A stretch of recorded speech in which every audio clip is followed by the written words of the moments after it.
আমার নাম অ্যাডভোকেট ধ্রুব মিত্তির, ওর নাম অ্যাডভোকেট জোনাকি বিশ্বাস। দুজনেই আমরা লয়ার, আইন খুব ভালো করে জানা আছে আমাদের। ঝড় বৃষ্টিতে আটকে গেছিলাম, কোনো ইল্লিগাল কাজ আমরা করিনি। বারবার বলছি, আপনি কিন্তু অন্যায়ভাবে আমাদের এখানে আটকে রেখেছেন।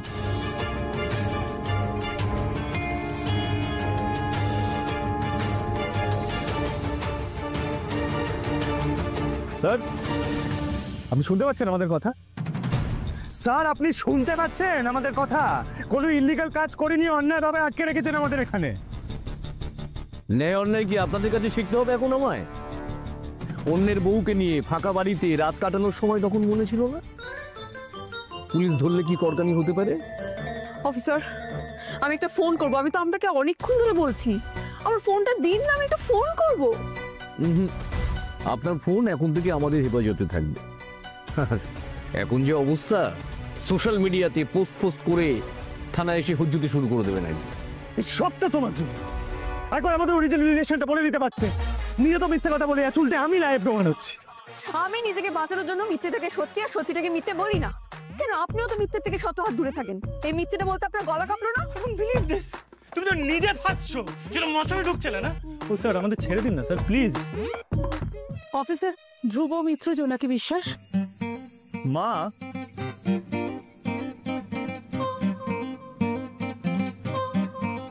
ওনার মা আপনি?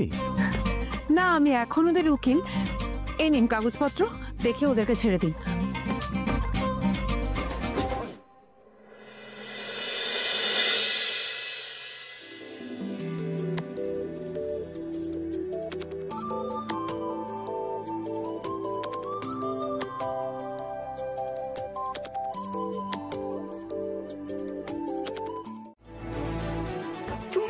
আরে কখন থেকে তোর জন্য অপেক্ষা করছে?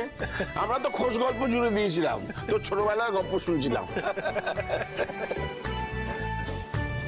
উনি কে গো কাকা? ঠিক চিনতে পারলাম না তো। দেখেছিস স্যার, আমি আপনাকে বলেছিলাম না ও কিছুতেই চিনতে পারবে না। কত বছর পরে দেখছে ওকে। আরে চিনতে পারলি না? আমাদের টুবলু রে, টুবলু।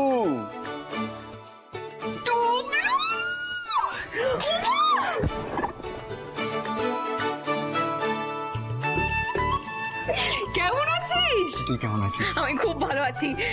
বাবা, তুই কত বড় হয়ে গেছিস রে। রাস্তাঘাটে দেখলে তো চিনতেই পারতাম না। এই তোমরা এসে আমার কি ভালো লাগছে গো। তোকে যে এতদিন পর দেখবো আমি ভাবতেই পারিনি। আরে দিদি, তোর সাথে দেখা করবো বলে বাবাকে কতবার বলেছি, জিজ্ঞেস কর। কিন্তু ওই যে বাড়িতে একটা রণচণ্ডী আছে, বাবাও তো সেই ভয় কাবু। কিন্তু আমি এবার ঠিক করে নিয়েছিলাম, আমি এবার তোর সাথে দেখা করেই ছাড়বো। ঠিক করেছিস। কিন্তু তুই তো আমাকে ভুলে গেছিস। বা অমনি ভুলে গেছি? ভুলিসনি?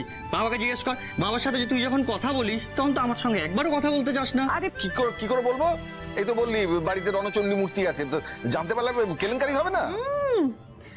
এই টুবলু, মুখটা তো একদম পাল্টে গেছে রে। তুই লম্বা হয়ে গেছিস। হ্যাঁ, মারবো কিন্তু। কিন্তু তুই কিন্তু অনেক ম্যাচিওর্ড হয়ে গেছিস। অবশ্য আমার দিদি এখন লয়ার, আমার ভাবতেই কেমন একটা লাগছে। এই ছোটবেলায় তোকে যখন আমি জোনাকি পোকা বলতাম তখন কেমন রেগে যেতিস বলতো?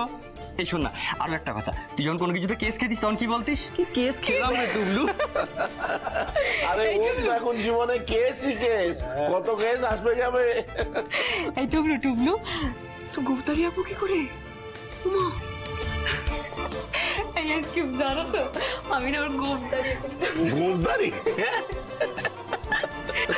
জানো তো এসকিউ, আমাদের যখন বাড়িতে খুব ভালো মন্দ রান্না টান্না হতো, তখন আমরা খাবারটা না রান্নাঘর থেকে চুরি করে নিতাম। নিয়ে বাড়ির পেছনে একটা খিড়কির দরজা আছে, সেই খিড়কির দরজা দিয়ে বেরিয়ে ওখানে লুকিয়ে লুকিয়ে খেয়ে নিতাম, কেউ দেখতেই পেত না। এই টুবলু, এই আমরা কিরম আম চুরি করতাম বল। কত স্মৃতি, কত ভালো মুহূর্তগুলো ছিল রে।